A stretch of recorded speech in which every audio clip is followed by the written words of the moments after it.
All right, and we are back with a brand new episode of the Dreamer Comics podcast. Today we have Filip Sablik, and he is the president of publishing and the president of marketing for Boom Studios. Welcome, and thank you for coming on the show. Thanks for having me, Omar. I'm really excited to chop it up and talk comics. Yeah, let's do it.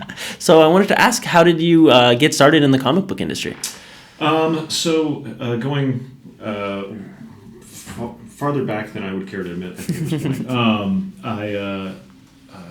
I really, since I was like a teenager, I had wanted to be in comics. I'm one of those folks that discovered comic books in middle school. A buddy of mine, who's still one of my closest friends, handed me a comic book in 6th grade and like blew my mind. I had always been like a voracious reader, but then through middle school and high school, what I had aspired to do was be a comic book illustrator. And so I ended up going to art school. Oh, wow. At the Maryland Institute College of Art, and I was an illustration major. At the time, right now, Micah has actually a really terrific comic book track in their illustration department. There's like some really phenomenal professors there, including Jose Villarrubia, who's a really renowned colorist in the industry. And Jose was there when I was there, but at the time, there was still kind of this feeling like comic books weren't art, you know? Yeah. And so my background in terms of my education was much more illustration focused, like traditional editorial illustration and stuff like that.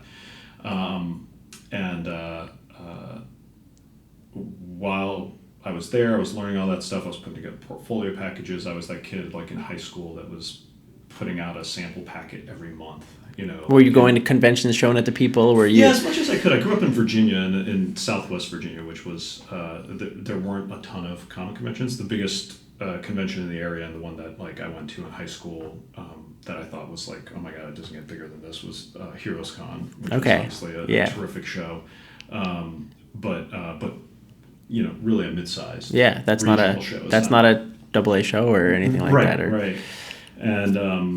And so I was doing all that, and then I got to my senior year of college, and I remember sitting in my senior critique, and probably my illustration class in the critique was like 20, 25 people. And I remember kind of looking around and going like, I'm better than those 10 people. I'm nowhere as good as those 5 people. Ah, crap, I'm in the middle. This is not a good place to be, you know? Like, yeah, and absolutely. You want to be at the top. You want to be that person who's going to say, wow, I'm the best. Right. But and I had enough self-awareness to go like, that's not me. And I kind of looked at my options, and one option was kind of take the leap and like move up to New York, where, you know, at the time that was the center of comic book publishing. Yep. And kind of take my portfolio around and live on like bologna and you know, peanut butter jelly sandwiches for the next few years and really try to make a go of it, or try to go a different path. And at the time, I was about to get married, and I thought, well, I should probably be a little bit more responsible than just like moving up to New York. And so I started. This is also relatively early in like the age of the internet, where like you could actually go online and like research stuff, right? And so I happened to come across the Diamond Comics website, saw they were looking for customer service reps.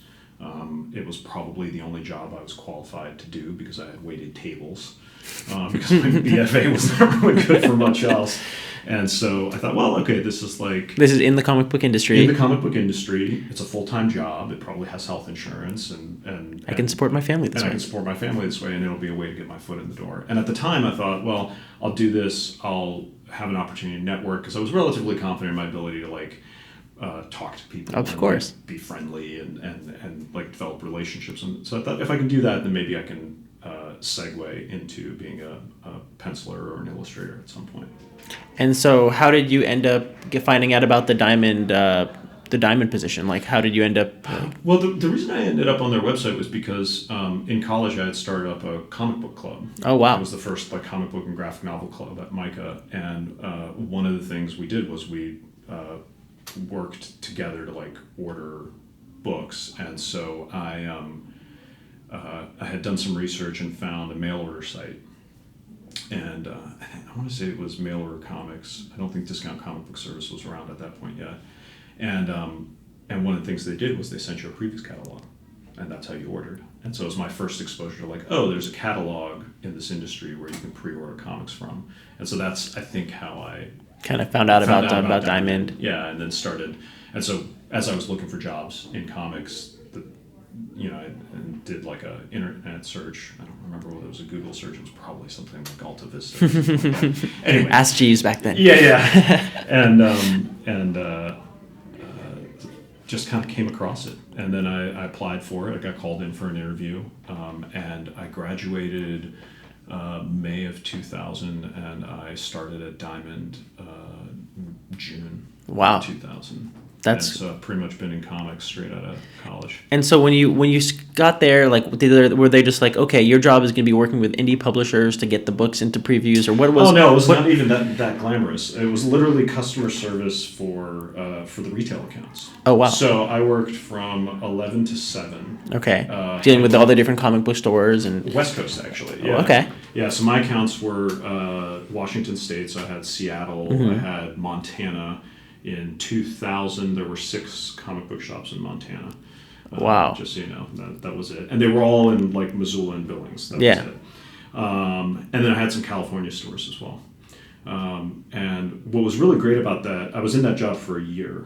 And it really is like a Comics 101 crash course. Like working at the distributor, you got to see how all the facets of the business side of the industry work. Absolutely. What's the supply chain? How do these different pieces work together?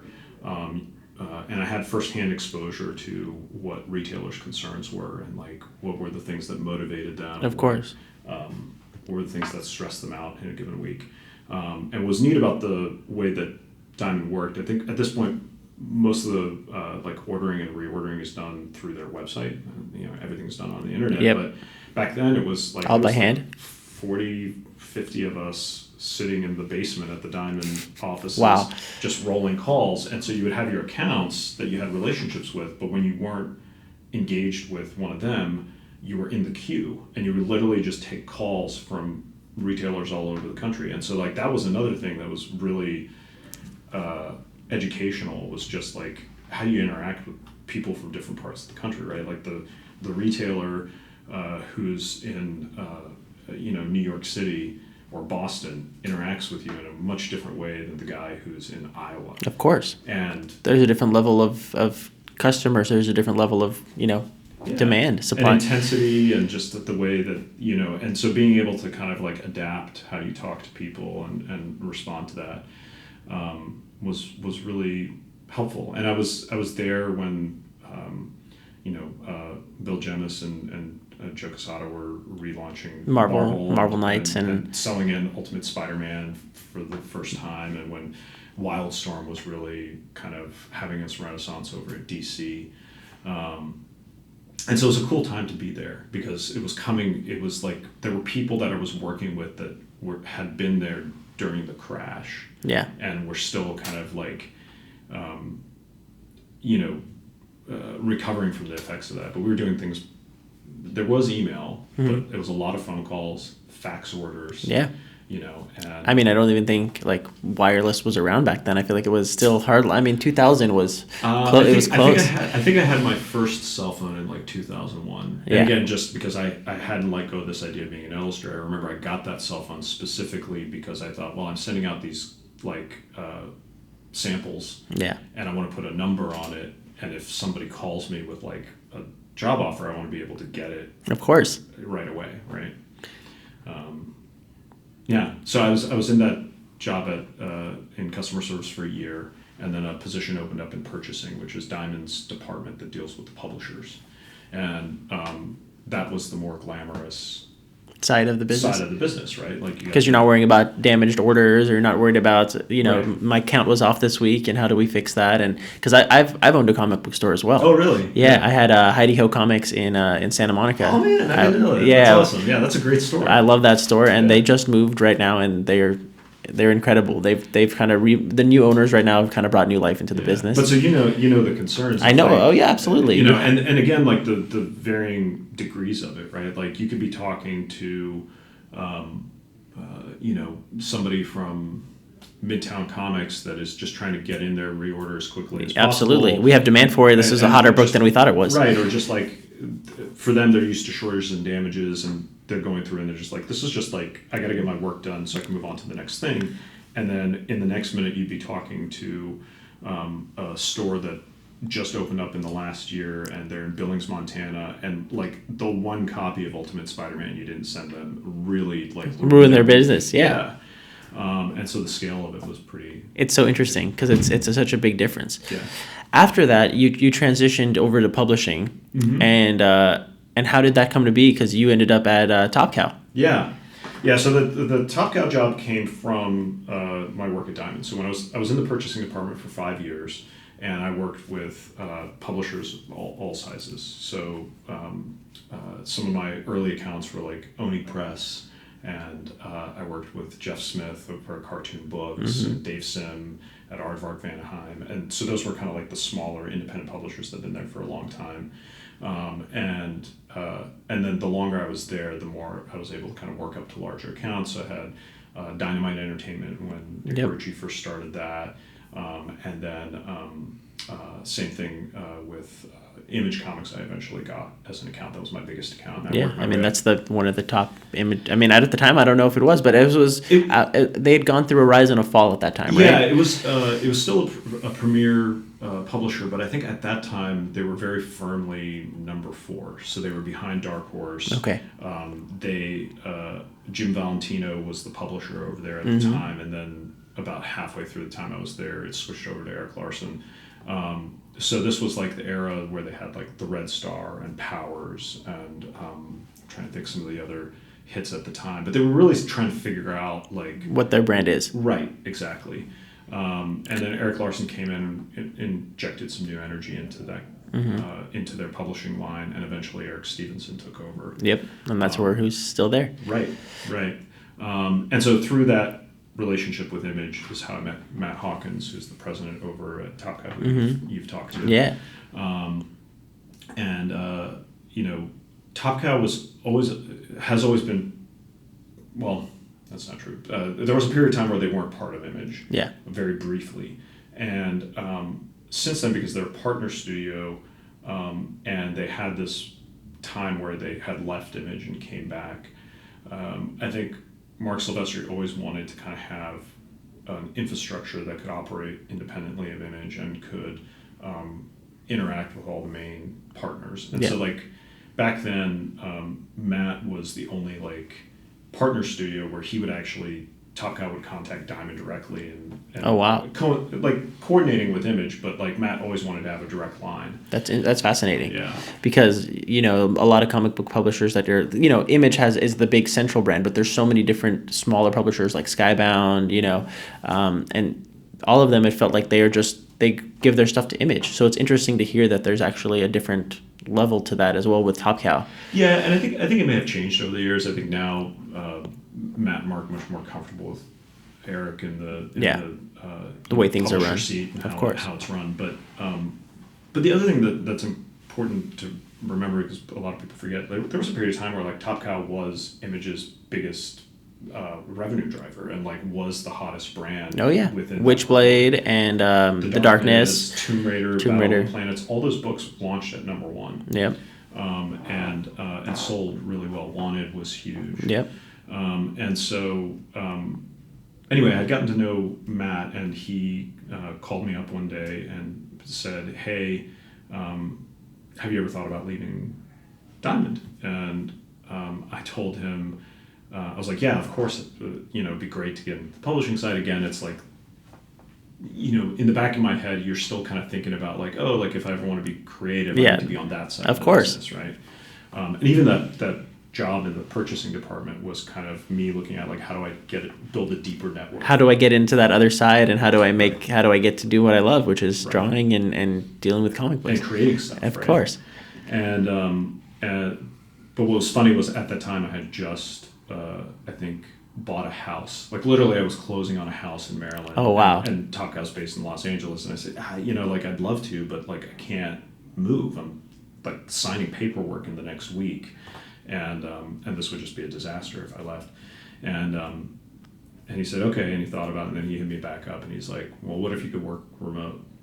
And I remember thinking to myself, well, even if this is like the worst decision I ever make, it's like I get to step into publishing, I get to work out of my house, Yep. which I've never done before, and I get to really kind of shift the direction of like my career. And turned out to be like one of the best moves I ever made. I'm really grateful to Matt for reaching out to me, and and I started there as the vice president of marketing, which was really exciting. What's funny is I had a decent amount of experience with marketing at Diamond, Of course. but I'd never been trained as A marketing professional. So like I had never written a press release.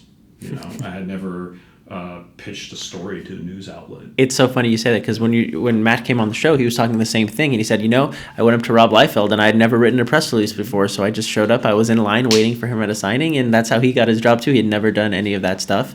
Yeah. And then Ross Ritchie as well, who's the CEO of Boom. He walked up to a booth at Comic-Con and he said, hey, listen, I noticed you shot this on 35 millimeter. So it's so interesting how there's, people don't get into it and go, oh, I want to be in marketing. It just kind of happens that way sometimes. I think often, and I think it's because comics is such a niche industry still. Like I think it's really driven by passion. Absolutely. Predominantly. And so, one of the hiring philosophies here at Boom, and it's something that I definitely felt when I was at Top Cow, is that it's better to hire for the person, right? So like what you want to hire for is you want to hire for work ethic, you want to hire for intelligence, for the ability to communicate.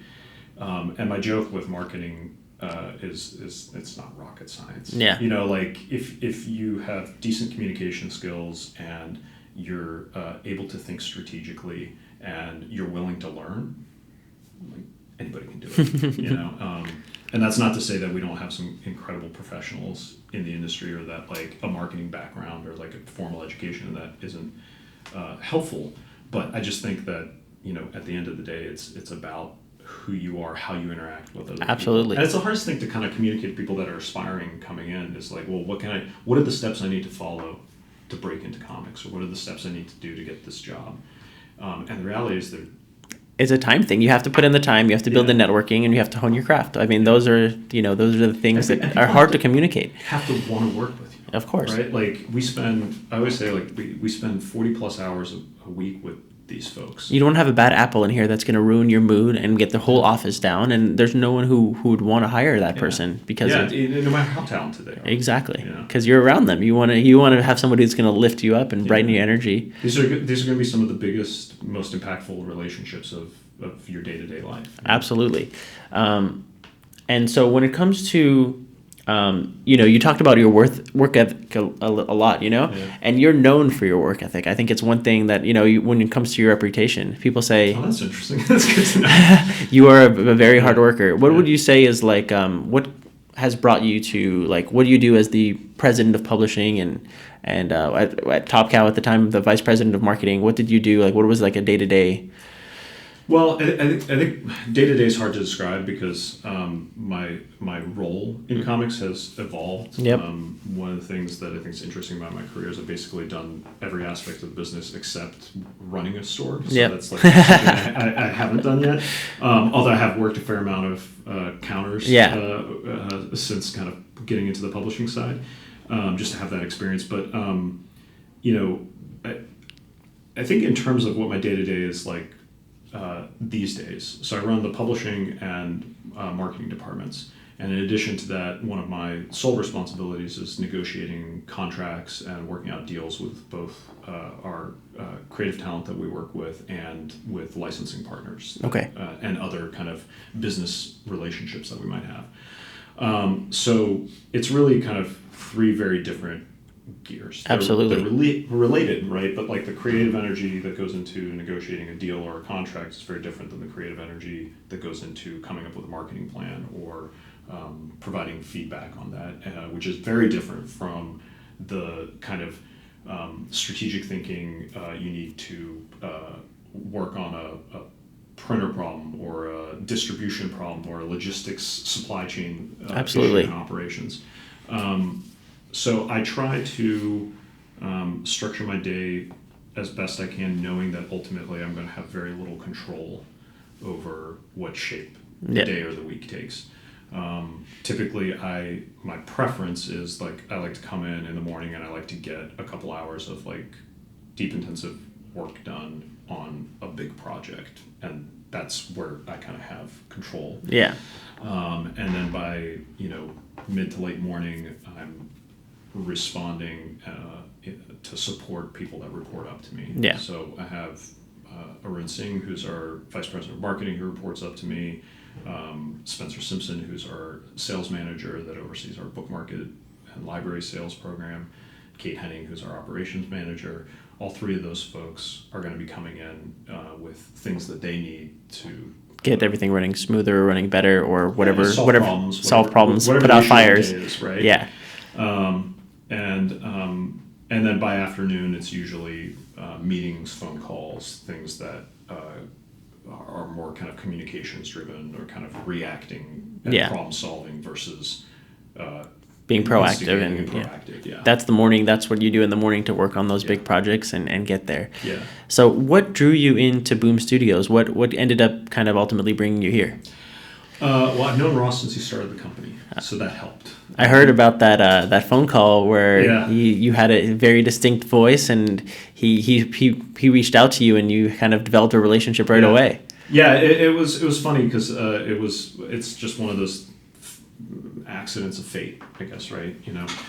Because when he called, my memory of it is he called like right before lunch on the East Coast, so this would have been early morning in California, which makes sense. Ross gets up early and is very productive, and so he, I think I was getting ready to leave for lunch. Anne, who was the receptionist at Diamond, basically got the cold call in, passed it over to me, and like, oh, okay, fine. But the minute you talk to Ross, he's got such a big personality and a lot of enthusiasm and passion, and it oozed through the phone, and it really hit me. And then I think he made a flight out to Baltimore like relatively early in that relationship, and we went out to lunch and we hung out and just became fast friends. And I think one of the reasons I've ended up at Boom is, and this is actually an important thing if you are trying to build a network. True networks, I think, are reciprocal, right? So like you as the person who is trying to build a relationship with me need to offer value in addition to whatever you're trying to get from me, right? And so I remember when I left Diamond, in that purchasing role at Diamond, it's a relatively powerful position within the industry because ultimately you're the person that is a conduit for Diamond, which is the only distributor. For comic shops, and you can spotlight books, you can build, help them extend their marketing reach, and so I remember leaving Diamond and thinking like, okay, I'm going to be very curious to see who reaches out to me after I leave. Because who is still going to be there after the fact that I'm gone? I can't do anything. In fact, I'm competition for most of these people now. Who are my real friends? Right. And the three people that called me were Larry Young from AIT Planet Lar, who's a great, very influential publisher in the early aughts. Doesn't really publish anymore, but really smart guy. Alan Payne, who's over at Dynamite right now, but used to be over at Tokyopop, is again really influential salesperson within the industry, and then Ross. And when I moved out to LA, which was in 2008, Ross and his wife were one of the people that helped build a sense of community for me and my wife here. And so in 2012, it was a big year for Boom. Ross was getting ready to have his first kid. Mm-hmm. Two Guns was shooting. which was our feature film. Yeah, with Denzel and Mark Wahlberg. Yep. And Ross called me up and asked if I wanted to come over, and it was funny. I said no 3 times. Really? Yeah, because what was funny was I had this like memory of what Boom was, because when I had left I'm in 2006, Boom was only a year and a half old, and so it was in my mind kind of frozen in amber as that like small company that published like 3 titles a month. So it took Ross some time to kind of like bring me up to speed and tell me about the exciting things that they were doing, about where the company was going. And there were 3 things that really put me over the top and brought me over. The first was I had a young daughter. It was about a year old at the time. We were talking about a second one.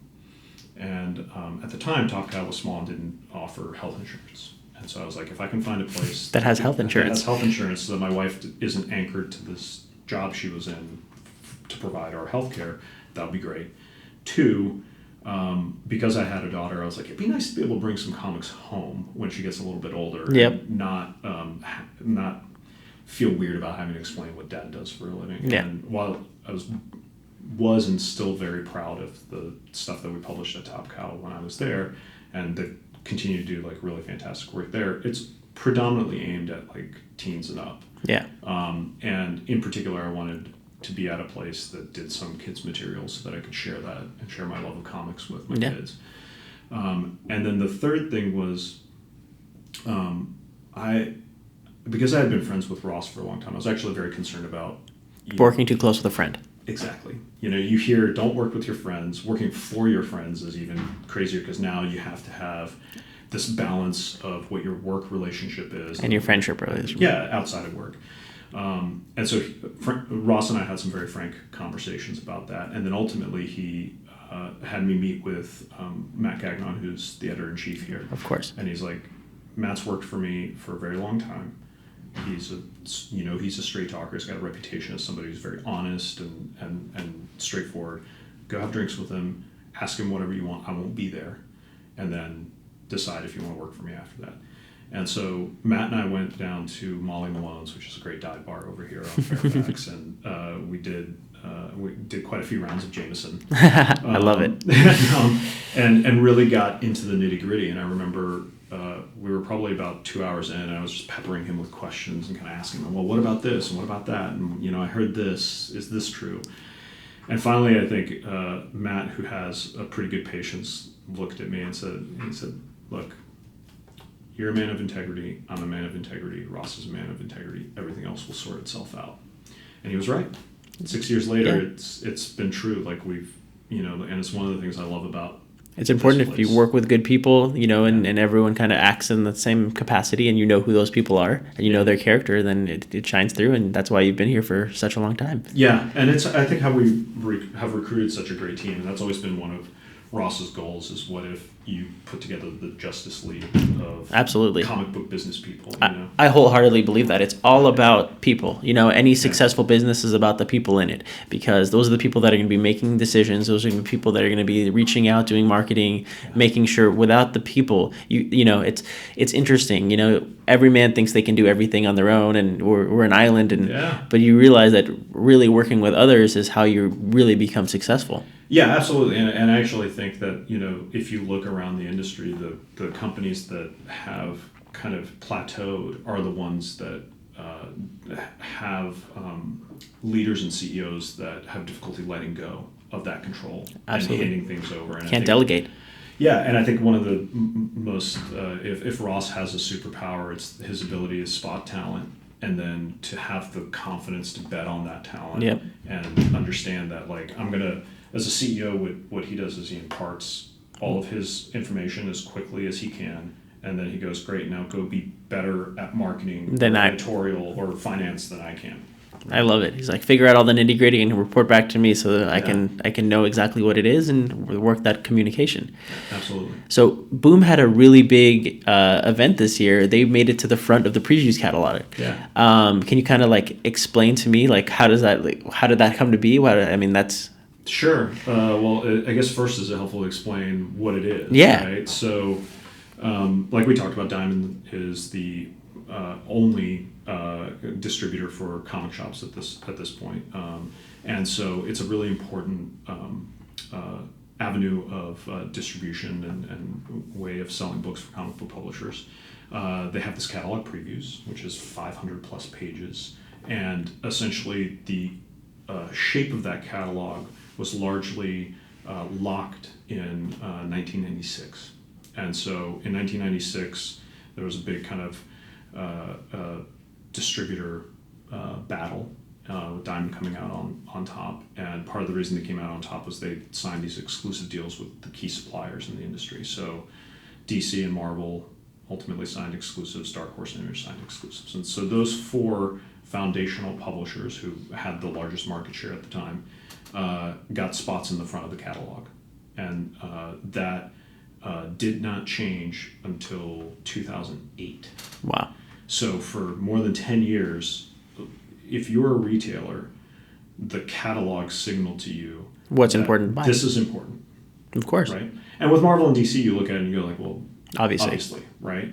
But there's real power in being first, right? And everybody behind that was in alphabetical order. Yep. Right? So, there's only so many dollars to spend for a comic book store. And if you're going through the book, you know this is the important stuff because it's first. You're going to go through the book because this is your lifeblood. And maybe there's some publishers in the back that you know of. Maybe you're looking, for Dynamite, or you're looking for Valiant. Absolutely. You're looking for Oni, Fantagraphics, whatever. Yeah. But ultimately, you've got a much smaller piece of your budget set aside for that, right? So in 2008, IDW moved up to the front of the catalog. And Ted Adams had really grown that company in a really impressive and tremendous fashion over the previous, I think it took him about 5-6 years to get up there. And then in 2018, Boom and Dynamite got moved up to the front. And so what it means for us is ultimately that it's a signal to the retailers and to their customers that Boom is now in the company of other publishers like Image, like Dark Horse, like Marvel, like DC, like IDW. So it's only the second time in 20-some years that's amazing. Yeah. It's a testament to how much Boom is, the quality is there, and people are demanding these books, and people are fans of the content you're putting out. Yeah, and I think a bunch of different factors go into this. Obviously, it's never just one thing. I think editorially, we've been focused for many, many years on generating work that gets us accolades and awards, right? So we were pretty routinely in the mix for Eisner Awards, Harvey's, Awards, of course, and GLAAD Awards, and things like that. Diamond Gem Awards, which is like the ones that are voted by the retailers.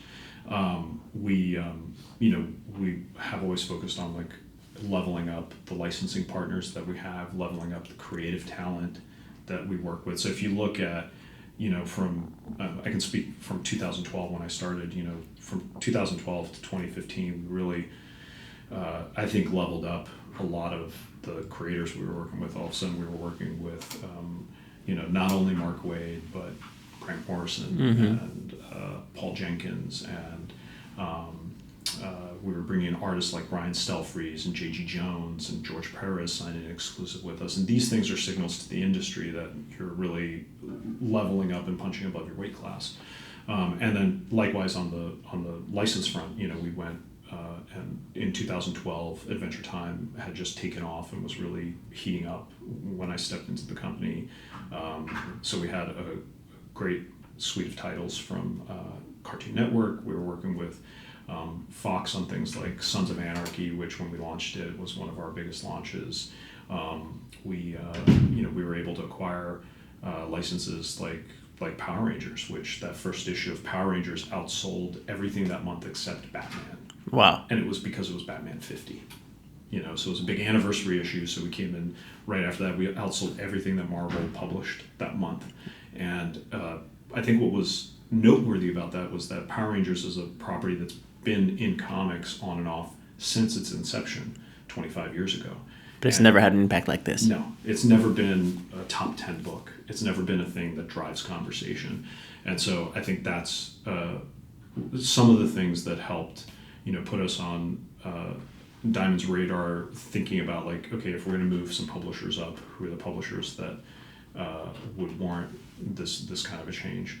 And we were doing crossovers with IDW and DC and Dark Horse, and so when you're now playing with the big boys, you become a big boy. Right. That's how it works. Yeah. And so it's really fascinating to me because I'm curious to know what's the process like when you're dealing with a licensor or a licensee? Like, how does that relationship come to be? Do you just pick up the phone and say, "Hey, Saban, I want to get Power Rangers," or what? How does that how do those WWE Power Rangers, Adventure Time, Ben 10? You have so many great licenses. Well, at this point, reputation helps. Yeah. Right. If you have a reputation for creating quality work that sells well and that garners awards, you start to take more inbound requests. So like WWE, who you mentioned, came about because Steve Pantaleo, who's their publishing manager over there for consumer products, came up to our booth at Book Expo, and he had seen our Sons of Anarchy comic, and that was the direction he wanted to take their publishing. And he said, "This is what I want the WWE comics to be like. I want them to be serious and authentic and kind of have a veracity to them that he didn't feel like they had at the time and hadn't had previously." And we looked at WWE, and what was funny was like, our initial reaction was kind of like, "Oh, I don't know. Is this something that is aligned with the Boom brand and the Boom values?"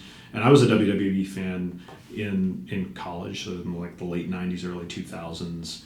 That was my era. The Attitude Era was like a big deal for me. Yep, Stone Cold Steve Austin, The Rock, Triple H, yep, all those guys. And but I remember we brought it back to the team, and one of the other things I think that makes us successful is we listen to our team. And there were a lot of people in the office who were really excited about WWE, who had continued to watch it or had become fans of it in the last 5 years, and came to us and said, "Look, you think of this as just like a very kind of male-centric, kind of older skewing property that like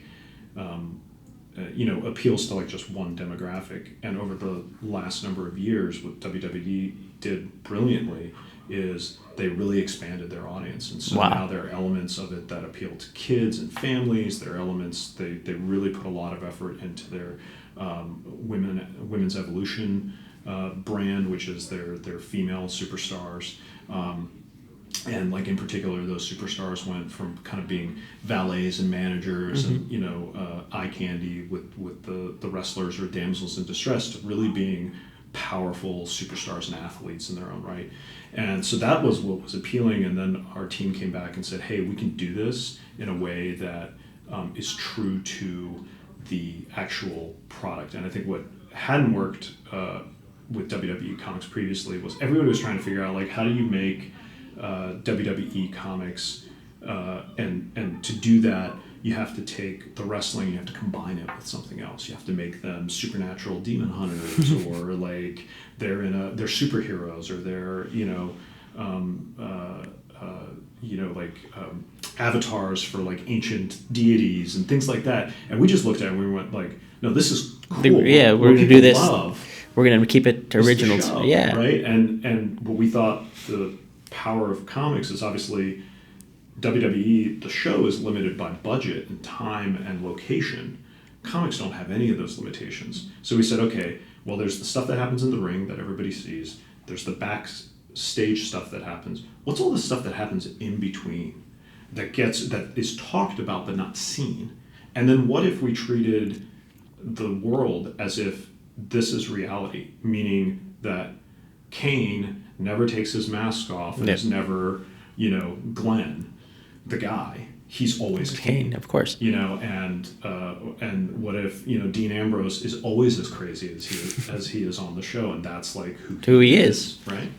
And so it's a good like kind of snapshot of how we approach these licenses, which is like how do we come in and be additive to the property? How do we give it back to the licensor? Because all licenses eventually go back to the licensor. Like even the longest running licenses change hands. Yep. Firefly, which we just announced we're launching in November was with Dark Horse for 12 years. And there are licenses that we've had that have gone to other publishers. Yep. And I'm sure that'll continue to happen. So like our goal is always, how do we hand the property back in better shape than we found it? How do we grow that property and do service to the brand in the most authentic way possible? Yeah. And I think that's a testament to the company and testament to how great it is. Thanks. And I don't know if I actually answered your question. I guess the short answer to the question is these days a lot of it is we get inbound requests. Occasionally we'll see something. We need to have that. And we got to go get that. Yeah, and generally we have a pretty good network of, we know who the consumer products players are in the space. If it's a studio or network, we have lines to those people. If it's something else, we know a lot of the agencies that represent consumer product licensing rights. We go to the licensing show in Las Vegas every year. That's like, for somebody that's interested in getting into licensed publishing, that's one of the best places you can go. It's like I think a 3-day show. All of the biggest brands come there. They set up booths. And so imagine it's like, you walk in and Grumpy Cat has a booth. And they're a huge brand. And the purpose of that booth is continuing to expand the brand that is Grumpy Cat, right? And so that's a show where if you're just starting to get in, it's like going there and introducing yourself and having cards and being able to explain who you are and understanding that like it's unlikely you're going to get one of the big tentpole brands, right? And so like if you look at Boom, we started with Ross got fairly lucky, and I know he talked about it when you guys talked with Farscape and with Disney Warhammer, and Pixar and Warhammer and all that came after. But Disney's a terrific example because that was a blind submission. That's amazing. And one of the things that Ross did to help get their attention was a lot of publishers might come in and say, hey, we want to do Pixar, and here's kind of our financial offer, and here's our publishing plan, and here's who we are, and that would be it. Ross and his team went out and actually commissioned sample stories so that when John Lasseter got handed this as a proposal, there was an incredible story that he could read, so he didn't have to imagine what the comic was going to be. He knew it was going to be something that wasn't so abstract, and the artwork was going to match. It was going to fit with their brand, fit with their storytelling. And I think that when people see it, it's different than talking about it because the proof is in the pudding. And we've done that over the years a number of times. It's Power Rangers. The other thing you have to be patient. So Power Rangers took, I think, 3 years for us. Wow. From the time we started reaching out and having conversations with it. We actually, the person we talked to, the entire team changed over in the time we were trying to get it done. Big Trouble in Little China was 4 years. Sons of Anarchy was 3 or 4 years. So you really have to take kind of a long view. And I think Ross has a very healthy attitude that he's instilled in the company, which is like things happen on their own timetable and when they're supposed to happen, right? And so if you kind of take this attitude that like the universe is going to materialize the things that you need when you need them, then it's a lot less stressful. Absolutely. Yeah. So I wanted to touch base and talk a little bit more about marketing because marketing is something that's really near and dear to my heart. Mm-hmm. What do you do? Ross talks a lot about doing inside the box and outside the box marketing. Yeah. What for you has been like something that's stood out as what do you do when a new book is coming out? Like run me an example of like, Firefly's coming out. What's the plan to kind of get people to know about it and talk about it and do something that's the same but still different? Yeah, and I think Ross is absolutely right. I think you have to be inside the box relative to like there are certain kind of core block and tackling things that you have to do. You have to get your solicitations right. You have to announce and sell in on the correct timetable, right? And then there are very routine things that you have to do. You have to work to try to garner publicity. So that's interviews from various press outlets. You have to try to get reviews when the book comes out. You have to try to get advanced review galleys, typically a PDF, in front of retailers or in front of influencers or reviewers. But I think what we try to do with every book is like the trick with marketing is there's really only a certain number of levers you can pull and kind of tools in the toolkit. And the trick is looking at the toolkit and going, okay, how do I take these tools and combine them in a different order, or kind of like position this tool and use it in a different way, so that each project feels like it's bespoke, right? And that like you're doing something unique for that project. Absolutely. And I think it also goes as far as like what's the key demographic and knowing who that audience is, and you have to retarget for that key demo, because if you're not hitting those people, you're losing out on a bunch of potential sales. Right. So with Firefly, what we looked at is, okay, well, what are the things we want to do out of the gate? It's a big franchise. It's been successful for many years in the direct market. And one of the things we looked at when we had the opportunity to get it is sometimes we'll get a property like Power Rangers, and we'll go, you know what? We don't think this has really ever been executed properly. And so the opportunity there is taking an asset that we know has a huge following and executing it in the right way. And so it's about demonstrating that. And I remember with Power Rangers very specifically, it was that first image we wanted to release had to tell the audience that what they were going to get from us was going to be better than anything they'd seen before. And it was that Goni Montez issue zero cover? Yeah, and it was the red Ranger helmet. And gorgeous. I mean, really something that like I saw that and I was like, whoa. Like this is like, it's something that like takes your breath away. It looks like almost has an Alex Ross like element to it. Yeah. And it tells you everything you need to know. It tells you like this is going to be epic. It's going to be treated seriously, and it's going to be true to the original that you're a fan of. The costume is exactly right, and you see the Zord in it, so you know the Zords are there.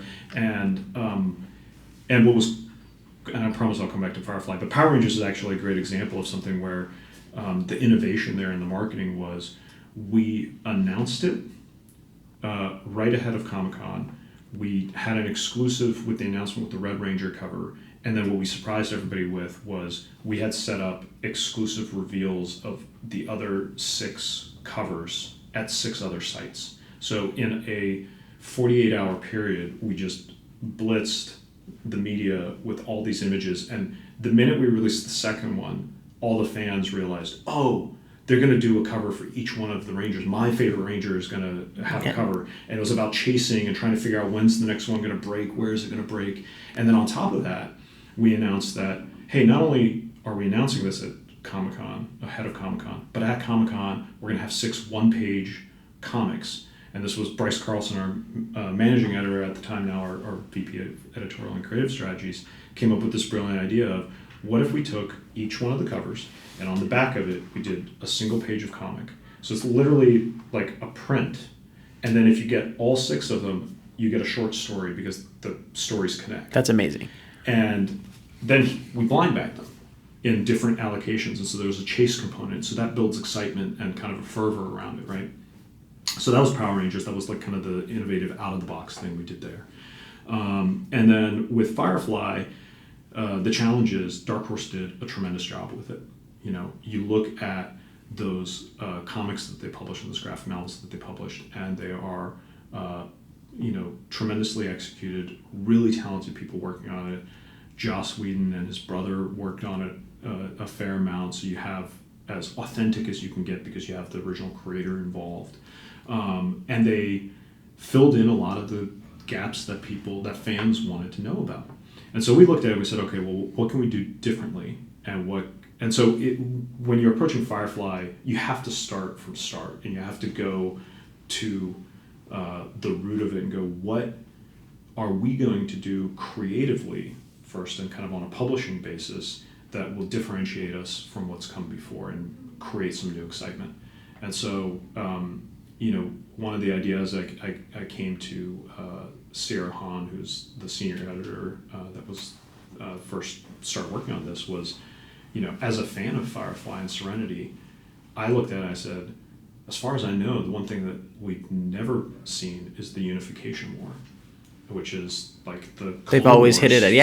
They've hinted at it all the time. Yeah, and so like you've heard about it. It sounds really cool. That's where Mal and Zoe first met, and they met Wash, and like, how did that come together? And the other thing we knew, because Sierra had a good relationship with Joss, she had been his editor at Dark Horse before she came to Boom, was that part of the reason that there hadn't been more publishing is because Joss had felt like, a lot of the themes he wanted to explore in the series had been addressed and explored. And so what we thought was exciting was in the Unification War, if like Firefly is basically a Western in space and exploring the themes of a Western in a space setting, well, the Unification War can be a Civil War comic. And how do we explore those themes? And also, like, in the current climate, like, there's a lot of division. And so how do you explore those themes? And so announcing that ahead of Comic-Con, because it's a big license, is going to get the attention. We wanted one image that really captured the attention and kind of like that we were going to do it right. And we knew we had to have a quote from Joss that said to the Browncoats, this is the story that I want to tell. These are the guys to do it, and it's going to be great. And then the real innovation, I can tell you, is going to happen at New York Comic Con. Like, that's where people are going to kind of get people are going to kind of lose their minds in terms of what we do. Well, as a fan, I'm excited. Yeah. So if you make it to New York, you should come to that to our Discover Now panel, because it's going to be cool. Excellent. So let's talk a little bit about, you grew up reading comic books. What was the first thing someone handed to you back then? Do you remember what it was? Yeah. Because it was your friend who you'd known forever. Yeah. So I the real origin story was I was sitting in homeroom first day of sixth grade, so it was the beginning of middle school, all new classmates, right? You're combining all these different elementary schools. And I'm sitting up front, and I was a voracious reader, and I was reading, do you remember when the Batman movie came out, the Tim Burton one? And they had all these kind of like tie-in things. And one of the things they put out was this anthology novel of Batman short stories. But it was a novel. And they were all original. And like, I think Max Allan Collins wrote something in there. There was a bunch of like comic book writers and novelists, and they were all writing like short little Batman stories. And I was reading this book, and my buddy John, who I hadn't met yet, looked over, saw I was reading it, and assumed because I was reading a Batman book that I was a comic book fan. And so he started talking to me, and the first thing he handed me was a Chris Claremont, Jim Lee X-Men book. Oh, that's awesome. And it just blew your mind. Blew my mind. That's so cool. And I still, I had comics that I read like so many times that I had them memorized. I think it's, one of the powerful things about comics is, and about this fandom is a lot of us discover it in those formative years, and it's rooted in who we are. Right? Absolutely. And what books are you reading now? What books are you kind of like, what has your attention right now? What are you excited about? A lot of boom books, and partially because I've got 2 kids and a wife and a life outside of this, and I work a lot. And so part of what I read is what we publish because it's my job, but also because I love it. What we publish. One of my favorite books right now is Giant Days, which is the backdrop for our conversation here, and also this book right here. And so Giant Days is a really amazing series created by John Allison. Max Sarin has been the artist on this for most of the run. Before that, Lisa Tremin was the original artist on it. And it's about 3 girls in college, and it's their freshman year of college in a university in the UK. John is British, and so that's where it takes place. But it really is about their lives. It's called Giant Days because that's what college feels like. Yeah. Right? Every day is gigantic. Every day is full of drama. Every day is full of like new experiences and evolving who you are. And the 3 characters are really distinct. And I think it's also a great reflection of that college experience where like, you get thrown into a dorm with people who you've never met before that end up being some of your closest friends in life. But if you had met them through a different you would never like a time day, right? So like, Daisy is this homeschooled, kind of very shy, a little bit of a strange kid. Esther is like a very vivacious, outgoing goth girl, and then Susan is kind of this, old beyond her years, kind of intellectual, and they get into all sorts of hijinks, and it's just I've described it as like Gilmore Girls in comic form, or it's really remarkable. John does something that's incredibly difficult to do in comics, which is it's incredibly funny. And it's hard to be consistently and really effectively funny in comics. Of course, and I feel like it's comes with just being good at writing and telling great stories. Yeah, I mean, he would tell you it's because he started on webcomics. So the way he honed his craft was writing 3-panel gags. And so when you have a larger canvas, you have to draw them out and continue to come back to them, and you have to know those characters inside and out, and know how they'd react. And one comic book I'm a big fan of is Mech Cadet U. I think Mech Cadet U is just such a fun book. And I mean, it's just such a heartfelt book with this kind of kid who kind of is thrust into this world where he kind of always wanted to be. I feel like he kind of gets thrust into it without.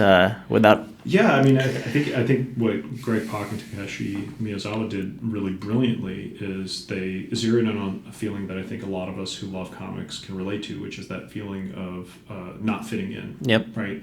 And feeling like the outsider. And Stanford Yu, who's the main character, is in this world where basically giant space aliens come down periodically, Godzilla style, and ravage Earth. And then these robots, these mechs, come down from space and they pick pilots. And for some reason, they pick teenagers. And so there's an academy that has sprung up where everybody gets trained to be a potential mech pilot, but they don't know who's going to get picked. And Stanford is the janitor's kid, so he lives on the base because his mom is the janitor, and through happenstance and fate, he gets selected. And in fact, he gets selected over this other character, and she's the general's daughter. She's the chosen one. She's supposed to be like the second coming of. Absolutely, she's Lancelot. She's the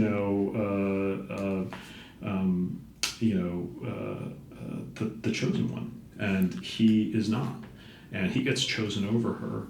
And then her father builds a man-made mech that she pilots, and it's a story about these kids and about being the one that wasn't supposed to be there, trying to find your place and all that. And I think for Greg, who came to us with this project with Takeshi, this was something that was really deeply personal to both of them, where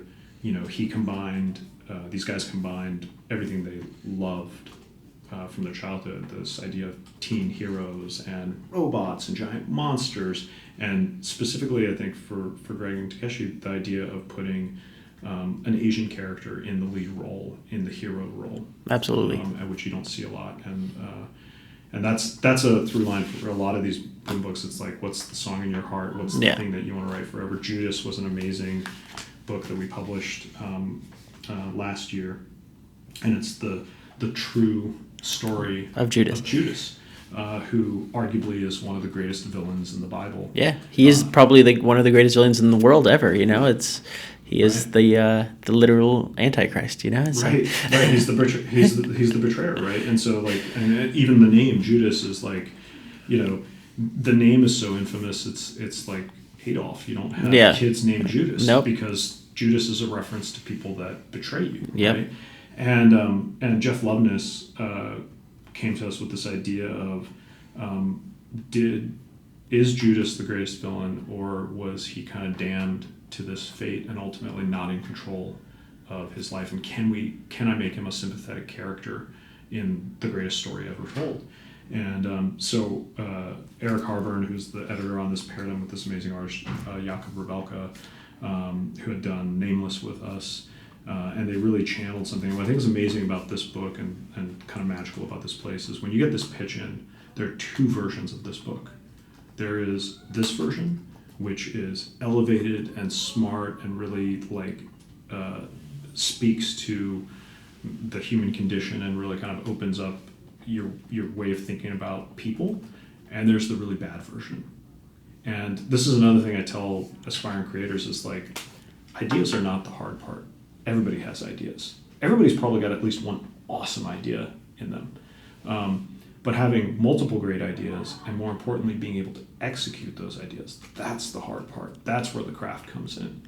It's all about execution, because you can have the best idea in the world. It's like, you know how many people come up to me and pitch me a comic book or pitch me something, and then you go, oh, that's nice, but then like you don't know if they can work on a monthly schedule. You don't know what the writing quality, what the art quality is going to be like, and it's important that you know who you're working with, because that's the most important thing. You don't want to put out a product that's substandard, and then that affects you and your brand negatively. That's something that Absolutely. is something you want to just always continue to put out quality at the highest level. Yeah. Yeah. That's what I wholeheartedly believe, Absolutely, yeah. And a lot of these other books are my favorites here. The Realists and Mouse Guard from Archaea are favorites. This is a really terrific book by Asaf Hanuka. It's a collection of one-page comics that he did on a blog called, I'm blanking on the name of his blog now. But he originally published this in Europe, and we picked it up, and I just think he can make you laugh, he can make you cry, he can really make you think. It's about being a father, about being an artist, about being a Jew living in Tel Aviv, but whose ethnic background is Middle Eastern, and what that experience is like. And so, like, this is one of the things that I love about comics, is that ultimately, because they're both visual and written, they can really allow you to immerse yourself in a world that's completely foreign to you. You can learn about new cultures and learn about you can understand what it's like to be that janitor's kid who you never think you're going to amount to anything. Your mom's a janitor, you think you're going to be a janitor, and then and it's funny, talking to you, it's the same thing where you're like, I'm going to be an artist, and then lo and behold, the way fate plays out, it's not where you end up. But you end up in a position which I feel is significantly better. I agree, and not even that it's better. I think it's better for me. Because ultimately, what I realized is that as I got deeper into it, one of my favorite things about being creative is the collaboration, and is about being in a room and talking to people and coming up with ideas and having things get better because you're working with other people, and that sense of team and partnership. And ultimately, if I had gone down the artist path, most of my day would be spent alone at a drawing table. By myself, and I think that would be a less satisfying life for me. So I get to, play in, so many different parts of this medium and collaborate through all of it. Absolutely. But you have worked as a writer and as an artist in comics. Which comics have you done? And I early on I did some just like freelance illustration stuff. So I did some covers and some short stories for Dynamite with Army of Darkness. I did a couple covers here and there for some smaller publishers that not a lot of people saw, which is probably good. I'd probably be embarrassed by most of them at this point. And then when I was at Top Cow, I wrote a couple of the pilot season one-shots. I wrote one called Asset, which got a really good response, and actually was Dave Marquez's first published work, which I'm really proud of, because I found Dave at San Diego Comic-Con, did a portfolio review, thought he was really terrific. And then it did another one called Misdirection with Chris Tabari, who's a really talented artist. And then ultimately the two longer form things that I've done that I'm really proud of, one was Last Mortal, which was originally published by Top Cow and then recollected and published in color by Boom. That's a project that I developed with my buddy John, who I mentioned introduced me to comics. Oh, that's so cool. And we came up with the idea in middle school and developed it in high school, and they kept coming back to it and revisiting it. So it was really a passion project that kind of developed over 15 years. I've seen it on Comixology, and I've checked it out there, and it's really cool. If anybody's interested, it's the story of a suicidal immortal, and it's a crime noir story with that kind of like supernatural element to it. Thomas Nachlik is the artist on it, who's tremendous, and again another guy that I don't get to take credit for discovering a lot of people, but he's one of the folks that I met during a portfolio review at Top Cow. And looked for a couple years for an opportunity to work together. Ultimately now he's been the regular artist on The Beauty over at Image for I think probably a year and a half, and he's only continued to get better. And then the one project that I did over here at Boom was called Venus, and it was something that I didn't write or draw, but I co-created and developed with Rick Lovard, who is ultimately the guy who wrote it. and a really brilliant new artist named Huang Danlin was the artist on that. And that was a sci-fi series that came out in end of 2016, I think. And that's collected now as well. It's about the U.S. gets left behind in the space race because we defund NASA, and so China settles and colonizes Mars before we can, and so the U.S. is left with the seemingly impossible challenge of terraforming Venus to try to make it habitable, because ultimately Earth is starting to get ravaged and overpopulated and falling apart. That sounds like a fun book. How many issues was it? It was 4 issues, and basically we did the story we told in it is kind of a conspiracy first days on Venus. So the crew crash lands on Venus. Of course, nothing is the way that it's supposed to be. And they're faced with all these different challenges, and then ultimately and very quickly they learn that there is a saboteur among their midst, and so they have to figure out who the saboteur is while trying to survive on a planet that is actively trying to kill them. Sounds like fun. Sounds like your standard Tuesday. Yeah. I love it. Yeah, you're asking my average day, something like that. So what are some of your all-time favorite comics? The books that Jeremy Hahn is doing right now, because he's a good buddy of mine, so I love The Realm and The Beauty. There would be projects that I would have loved to have published, and worked on. I've had the pleasure and honor of working with George Perez, who was one of my heroes growing up, and so Sirens holds a special place in my heart because it's, as George tells it, likely going to be his last full-length work that, and he wrote and drew that, and we got to publish it, and I got to work on that with him. And George, was and is a creator who's hugely influential to me. Of course. And influential in my love of the medium.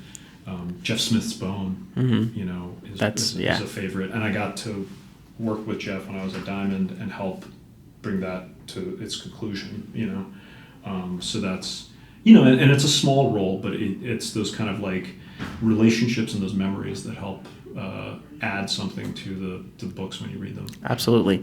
Now, you talked a lot about relationships and the creators. Who has been your biggest mentors in the industry? Who has helped you kind of shape who you are and your love for comic books? Yeah. Probably too many to name. The podcast is not long enough for me to go through everybody that's helped. I think that's the thing is no matter what your career is, I don't believe there are self-made people. Absolutely. We are all products of people who have helped us. And one of my favorite books was that I read early on that was very influential for me as a business person was a book called Never Eat Lunch Alone. And it was a networking book, but one of the things the author talked about was essentially, and I'm paraphrasing here, be kind to today's intern because they will be tomorrow's vice president. And I think where I benefited is people that saw that potential in me and invested in that. One of my early mentors in the business was Jim Kohoric, who I know Jim. You know Jim? Yeah. He was over at Bleeding Cool for a while, Avatar. Now he's back at Diamond. And now he's back at Diamond. Which is where I worked with him. But he was the manager of the purchasing department, of the print publishing side of the purchasing department. And I was 22 when I started working for him. I didn't know anything. And he taught me about the business. He taught me about, so many things, and really provided a tremendous example of how to conduct yourself in this business. Matt Hawkins was obviously a tremendous mentor and influence for me, helped bring me over to the publishing side, really taught me a ton about marketing books, about selling books, about how to structure deals, about how to interact with people within the industry, and how to manage a business. Ross has been a mentor for me as well as a friend, and it, taught me a lot of things that I've applied going forward. And then there are people that I've never worked for or directly with, but like I mentioned Alan Payne earlier. Alan is, I think, one of the top 3 salespeople in comics, and a lot of people don't know his name because it's kind of a behind-the-scenes role. Mm-hmm. It's not in front of the spotlight. But I still remember when I came over to Top Cow, Alan's specialty is the book market. And when I started at Top Cow, even though technically I was at a competing publisher, he was at Tokyo Pop, so we didn't have competing product, but we were certainly competing for shelf space and dollars.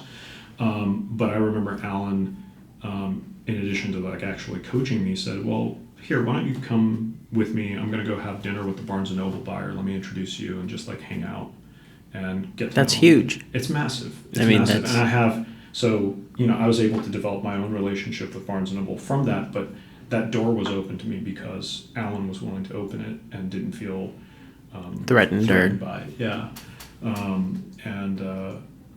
Yeah. So there's two types of peoples in the world. There's people that think there's a pie, and everyone gets a slice of that pie, and there's no more pie. Yeah. And there's people in the world who think that I have a pie, and then there's a pie over there, and there's a pie over there, Yeah. and I can share my pie with you, and I can go get more pie later. It won't be an issue. And so it's interesting how to see how there's different types of people, and the people that are really successful know there's more pie and know that there's not just this one thing, and I have to hold on to it with everything I got. And people who think all this stuff is transactional typically don't last very long. Absolutely. And that's the important thing about the industry is it's a small industry. There's like I was just reading a post that Paul Levitz put up on his Facebook page. Paul is another hugely influential mentor for me since he's joined the board of directors. I think I've had a very rare privilege, which is basically once a week I get on the phone with Paul Levitz for 30 to 60 minutes and I can ask him whatever I want. That's awesome. And here's a guy who I would argue is, akin to a Bill Gates or Steve Jobs in our industry. Yeah. And, as much credit as he gets, I don't think he gets enough credit for the improvements and the kind of the shepherding he's done of the industry over the course of his career. But anyway, Paul posted this post about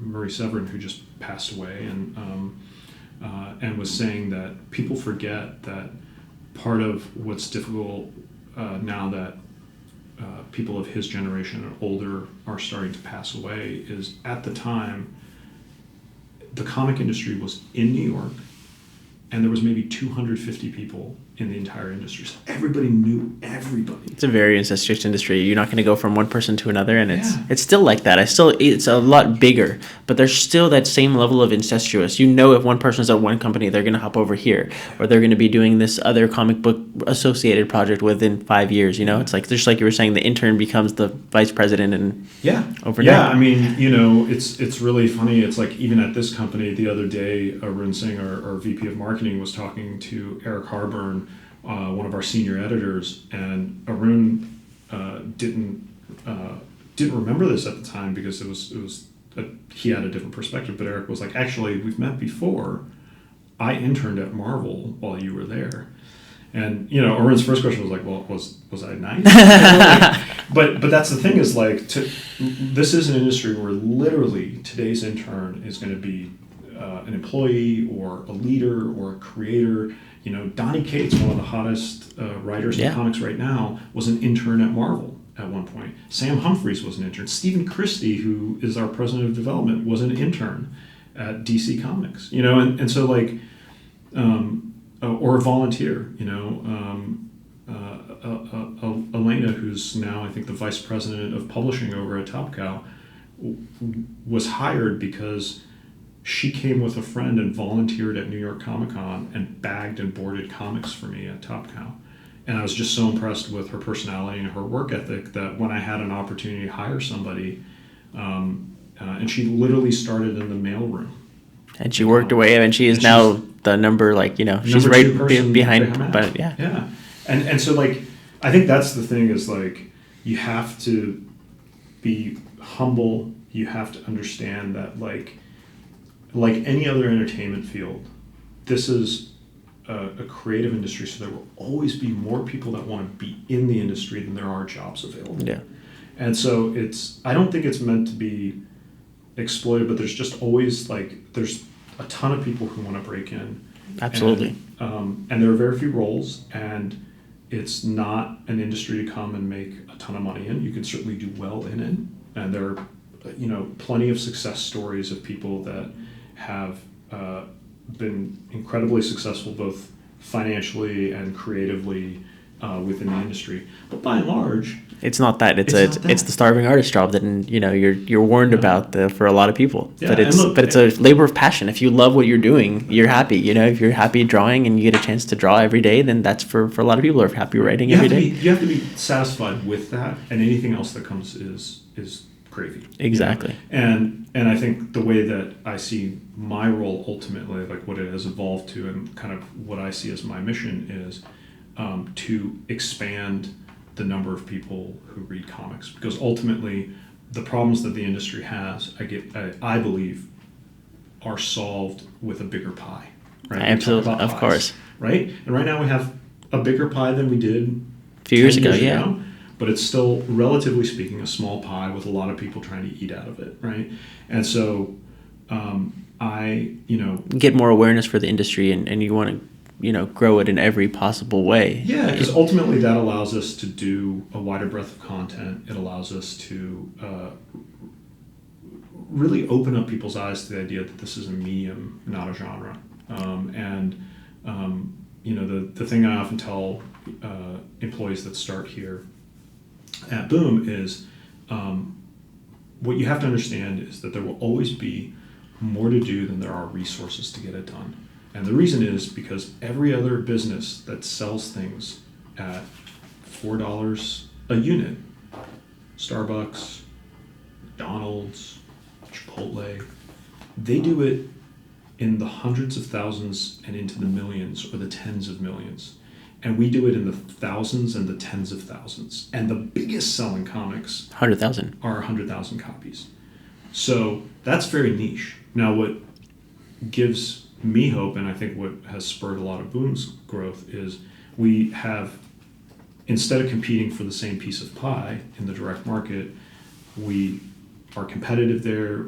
We try to go around the competition, right? So rather than taking on other publishers head to head, we try to look for what are the opportunities to publish things that other people aren't publishing, or to execute in a different way. Lumberjanes, you name it, Giant Days, those are just some of the titles that reach out to me and say this is something that nothing else is, that's been a big reason for their successes. And well, in 2009, nobody was publishing kids comics in the direct market, and Ross showed up with Disney comics. Yep. And The Incredibles in a way that hadn't been done before. And in the meantime, it's there are 1.5 million people that buy Raina Telgemeier books in the library market, in the book market, in the school club market. That is 3 times the size. So Raina Telgemeier by herself has an audience that is 3 times the size of the top-selling book from Marvel and DC. Which is absolutely nuts. Right. Well, you have such an amazing team here. You talk about, Ross, Bryce, Matt. What to you, when you're talking about you're doing a marketing plan, what do you do to get people excited about the books you have coming out and get people to post about it on social media? Because social media to me is a big way people learn about new books. Yeah. So you mean internally, is the team engaged? Well, I think, the first thing is communicating internally. You have to, from very early stages, talk about the projects, talk about why they're being greenlit, what makes them interesting, what makes them exciting. Part of the fun of working at a comic company is you get to be the first people to see stuff, right? Yep. So sharing that art internally, and really, the editors are terrific ambassadors. They're constantly talking to our marketing department, our sales department, getting them excited and pumped up about stuff. And again, because it's an industry driven by passion, even the people that work, our mailroom assistant, our operations assistant that does data entry, they love comics, And so it's I hate to say it, I think if you're publishing things that are authentic and that you're sincere in your desire to put them out into the world, it's not difficult to get the people who are on the team to get excited about it. One of the things we do is routinely we have an internal update that just goes out, and it's just almost like a daily newsletter of hey, here's all the press hits, and here's the announcements and what's coming up, so that the team has that very. Oh wow! So there's an easily email that everyone in the whole office kind of gets, and Yeah. knows where everything stands. But that's Yep. huge, because that's kind of is when you talk about communication, everyone's kind of on the same page. That Yeah. did this get done? Did that happen? Did that thing go out? Where is that announced? Do we know? And now you kind of know. And everybody's on our press release mailing list, so when a new press release goes out, it hits everybody's inbox at the same time, and they know about it. And then we just encourage people to be authentic and talk about the things That they want to talk about. They want to talk about, because the thing about a company like Boom is ultimately we publish such a wide swath of things. Not everything's going to be for everybody. I love the stuff we do with Cartoon Network, but I'm not ultimately the core demographic for it. And it's probably, some of those books are not things that I would natively like gravitate towards in the way that I would towards The Realist or something like Bone Parish, right? Conversely, we have members of the team that, Bone Parish isn't going to be their cup of tea, or they might not like Judas, but they love Ruin World, or they love Over the Garden Wall. And so I think it's about giving people the freedom to talk about what they want to talk about. I have one final question for you.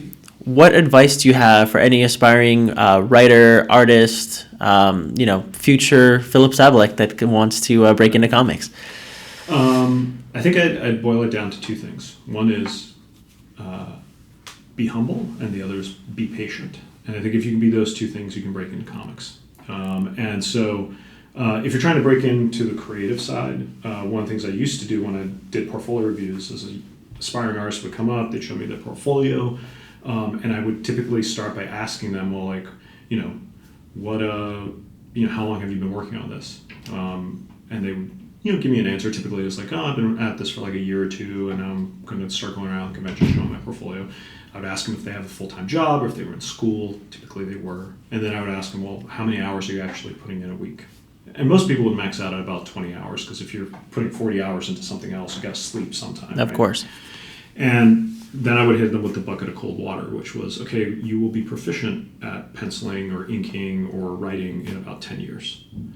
And if that scared them, if that intimidated them, if that depressed them, I would tell them, you need to think about this, because if that is the thing that turns you off and makes you not want to do this, you really should not pursue this.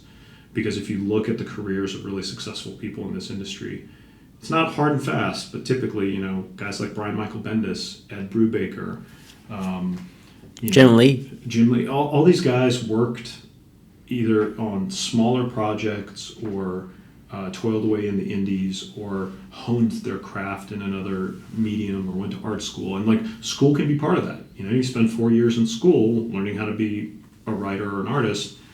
Well, great. You've put in a decent amount of time into that.